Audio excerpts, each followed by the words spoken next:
Arqueologia do Saber, em Michel Foucault. Artigo escrito pelo professor Edgar Dias de Vasconcelos.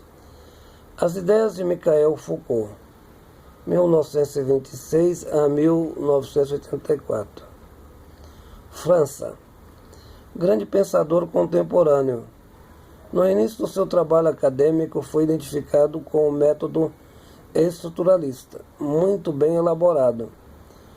Posteriormente, desenvolveu sua própria etimologia, sendo, portanto, muito original. Nasceu em Poitiers, interior da França, professor do Colégio de França, em 1970, entre outras universidades na Europa. Formulou uma análise importante com o propósito da defesa da teoria epistemológica em referência ao desenvolvimento das ciências humanas, proporcionando desse modo papel preponderante no desempenho da cultura contemporânea. Desenvolveu grande crítica contra a ideia do sujeito tradicional, seu fundamento principal ao conceito de episteme. Corresponde à rede de significados na formação do discurso. Propõe que a fala tenha diversas interpretações. Isso significa múltiplos entendimentos ideológicos. A respeito de seu método do entendimento arqueológico, a natureza do saber, a compreensão do fundamento, essencialmente, uma leitura crítica do discurso, levando em defesa específica a qualquer categoria de análise, estabelecendo proposições relacionadas ao saber da linguagem, como de fato poderá ser entendido o sujeito. As palavras, as coisas, uma arqueologia da compreensão nas ciências humanas, sobretudo a noção construída do sujeito e as ideias das ciências do espírito.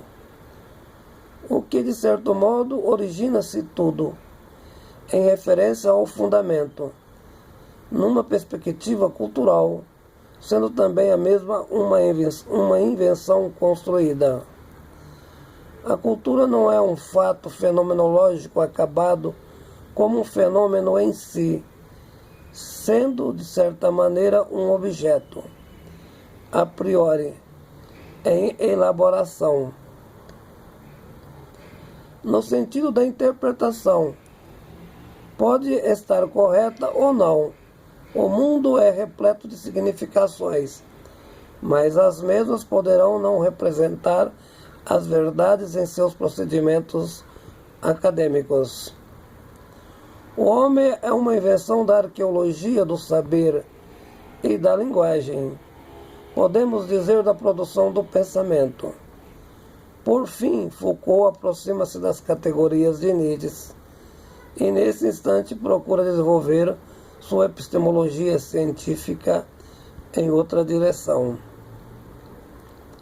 Com certa influência também do marxismo, o aspecto mais crítico do seu método, um entendimento que não se realiza na exclusividade dele mesmo, mas na sua proporcionalidade cofatorial.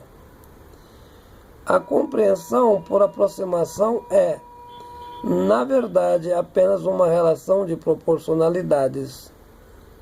A construção do conceito da genealogia, que introduziu em outra fascinante obra escrita por Foucault, Vigiar e Punir.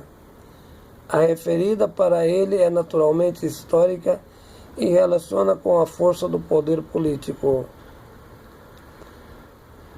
o que está profundamente articulado com a epistemologia e, de certa forma, também direcionado a uma sociedade política de classe social.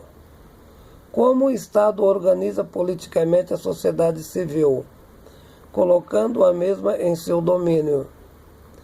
O discurso passa a ser visto nesse momento a partir do seu aspecto objetivo do mundo político na sociedade liberal capitalista e a sua funcionalidade, a realidade econômica que faz compreensível os motivos pelos quais a sociedade é estruturada como determinado modelo político produtivo.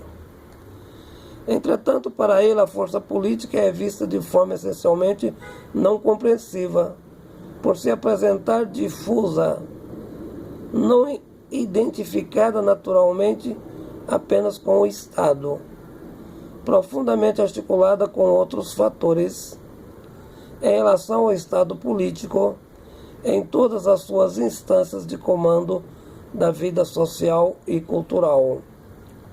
Portanto, a política é articulada, aparece em todos os lugares, de um guarda de trânsito ao presidente da República, o que se denomina de coesão.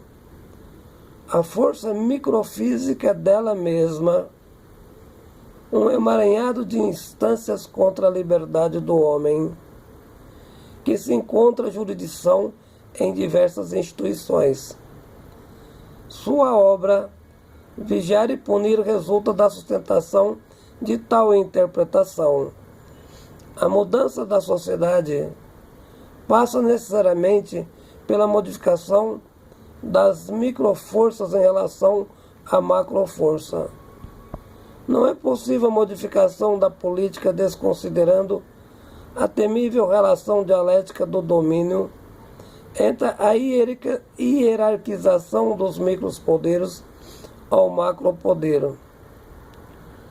Com efeito, é uma junção política completa que dá sustentação, acepção à forma de Estado constituído, ou que se denomina de microfísica, do poder de uma nação.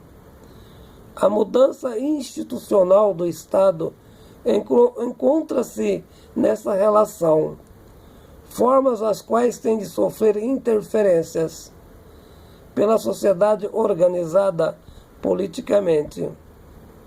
Não compete apenas uma revolução do ponto de vista da institucionalidade da macroforça estabelecida juridicamente. Artigo escrito pelo professor Edgar Dias de Vasconcelos.